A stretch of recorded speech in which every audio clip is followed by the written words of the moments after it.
Hello friends, तो यहाँ पर हमें प्रोजेक्शन ऑफ लाइन का एक प्रॉब्लम दिया गया है जिसके अंदर लाइन का इंक्लिनेशन हमें एचपी के साथ दिया गया है और फ्रंट व्यू का मेज़रमेंट हमें दिया गया है।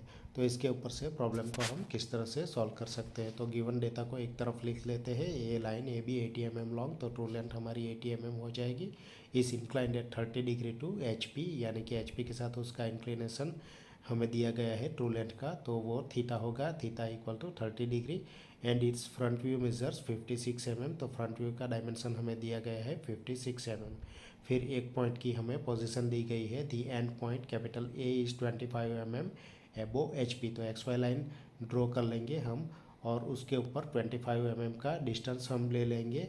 एच पी से 25 mm ऊपर है तो 25 mm ऊपर डिस्टेंस मेज़र करके हम ए डेस पॉइंट को इंडिकेट कर देंगे।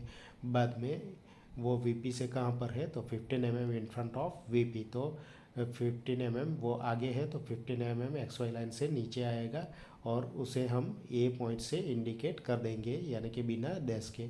अभी ये जो डायमेंशन है उसे हम यहाँ पर लेफ्ट हैंड साइड पर इंडिकेट कर देंगे 25 और 15 को, और इन दोनों पॉइंट्स में से इस तरह से एक्सटेंशन लाइन को हम खींच लेंगे। बाद में हमें ट्रू लेंथ का एंगल दिया गया है 30 डिग्री, तो 30 डिग्री का एंगल लेकर हम ट्रू लेंथ यहाँ पर ड्रॉ करेंगे, यानी कि 80 mm लॉन्ग लाइन ड्रॉ करेंगे 30 डिग्री के एंगल पर। तो अभी इस पॉइंट में से हम क्या क्या कर सकते हैं वो सभी हम यहाँ पर पॉसिबिलिटीज़ जितनी भी है उतना हम ड्रॉ कर देंगे। यहाँ पर हम ए डैश, हमने ए डैश को दिखा दिया है, बी वन डैश को दिखा दिया है टी एल के दूसरे पॉइंट को, और टी एल और थीटा को भी इंडिकेट कर दिया है। अभी बी वन डैश में से हमें लाइन को नीचे एक्सटेंड करना है, तो उस लाइन को हम ए में से जो भी प्रोजेक्शन गया हुआ है उस तक हम एक्सटेंड कर लेंगे। तो हम यहाँ पर और क्या कर सकते हैं, तो एक आर्क ले सकते हैं। तो ए पॉइंट पर पेंसिल रखेंगे और यहाँ ये पॉइंट पर परिकर को रखेंगे, और ये जो एक्सटेंड की गई लाइन है यहाँ पर हम पेंसिल को रखेंगे और एक आर्क इस तरह से ड्रॉ कर लेंगे। बाद में हमें फ्रंट व्यू 56 दिए गया है, तो फ्रंट व्यू टीएल के ऊपर की तरफ आएगा, एक्स वाई से ऊपर आएगा।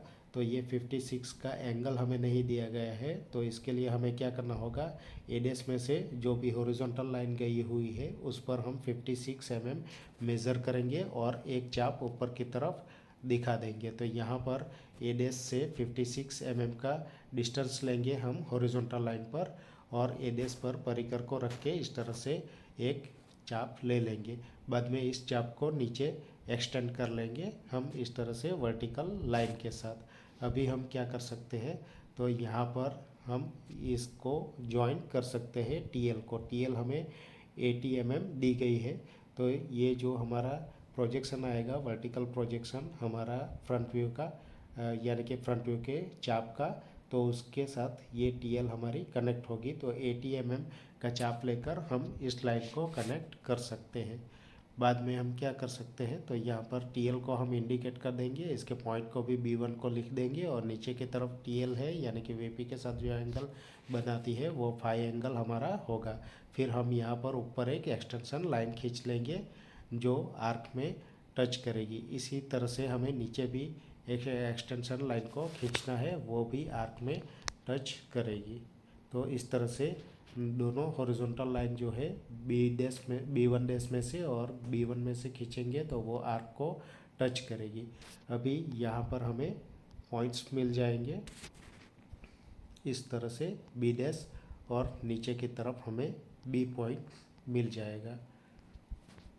तो इसको हमें ज्वाइन करना है ए डैश में से, तो ये हमारा हो जाएगा फ्रंट व्यू और उसका एंगल होगा अल्फ़ा। इसी तरह से नीचे हम ज्वाइन करेंगे तो ये हमारा हो जाएगा टॉप व्यू और इसका एंगल होगा बीटा। अभी यहाँ पर ये स्ट्रेट लाइन को हम कनेक्ट कर देंगे, फ्रंट व्यू और टॉप व्यू को ज्वाइन करती हुई, उसके प्रोजेक्शन को ज्वाइन करती हुई लाइन ड्रॉ कर देंगे। इसे एंड प्रोजेक्टर बोला जाता है। ये स्ट्रेट लाइन आनी चाहिए। अभी जो भी डेटा हमें नहीं दिए गए हैं उसे हम राइट हैंड साइड पर इंडिकेट कर देंगे। यहाँ पर सबसे पहले लिख देंगे locus of points B dash and B one dash, यहाँ पर लिख देंगे locus of points B and B one. अभी हम आंसर्स को इस तरफ भी दिखा सकते हैं। या फिर राइट हैंड साइड पर जगह हो तो राइट हैंड साइड पर भी दिखा सकते हैं। अभी जो भी डेटा हमें नहीं दिया गया है, यानी कि टॉप व्यू हमें नहीं दिया गया है, तो उसे मेज़र करने पर वो 70 आता है, तो उसे आंसर्स में लिखेंगे। फाई को मेज़र करने पर ये 45 डिग्री आएगा, अल्फ़ा को मेज़र करने पर भी 45 डिग्री आएगा, और बीटा को मेज़र करने पर ये 55 डिग्री आएगा। तो इस तरह से आंसर को हमें इंडिकेट कर देना है। Thank you.